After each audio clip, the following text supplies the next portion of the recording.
2 anni di pandemia hanno lasciato il segno, un segno profondo che impone di rivedere l'organizzazione della sanità. Più attenzione al territorio, il mantra che si ripete, e i fondi del Piano Nazionale di Ripresa e Resilienza anche in Veneto prevedono notevoli investimenti in salute.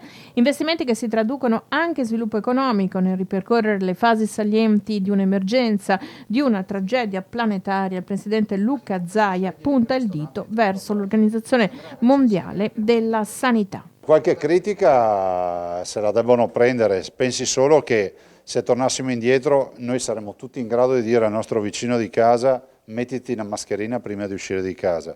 Loro ci dicevano la mascherina deve portare solo il sintomatico. Questo dà già un'idea di che indicazioni abbiamo avuto. Ricordiamoci il tabù della mascherina dei primi giorni.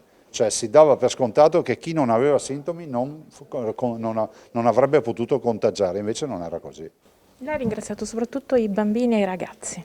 Bah sì, tanto per la sofferenza, il sacrificio che hanno fatto i bimbi, i ragazzi, gli adolescenti. Siamo stati tutti adolescenti, immaginatevi fare 24 mesi in questa maniera, pensate solo alle relazioni, i compagni di classe, gli amici, i fidanzatini, le fidanzatine, cioè immagino che sia stata veramente una tragedia.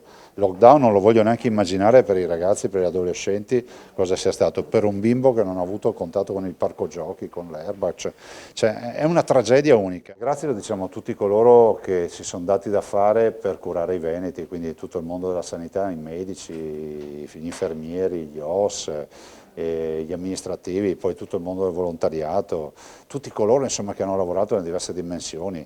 Chi ha programmato tutto questo lavoro, perché non basta avere una buona terapia intensiva se poi non arrivano attrezzature per tempo, se non arrivano appunto tutti i dispositivi. E poi un ringraziamento di cuore ai veneti che hanno saputo far squadra, e io ne vado orgoglioso perché vedo i racconti dei miei colleghi e noi non abbiamo mai giocato a guardie e ladri con i veneti, questo è il caso di dirlo, anche quando ho fatto le ordinanze più pesanti comunque sono state rispettate. Un futuro che sembra segnato da un virus in remissione e che ha le Olimpiadi invernali 2026 di Milano Cortina come miglior viatico di speranza. Io direi per fortuna che ho ideato questa candidatura di Cortina che guarda caso ancora non esisteva il Covid, ma ci permetterà di dare ancora di più un'accelerata a quello che sarà il rilancio del Veneto.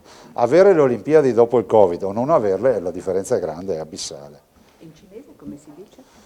Si dice Wan Hin Tan Shou Italie Je Mei. E che vorrebbe dire? Vuol dire benvenuti a vedere, a visitare e a godere delle bellezze italiane.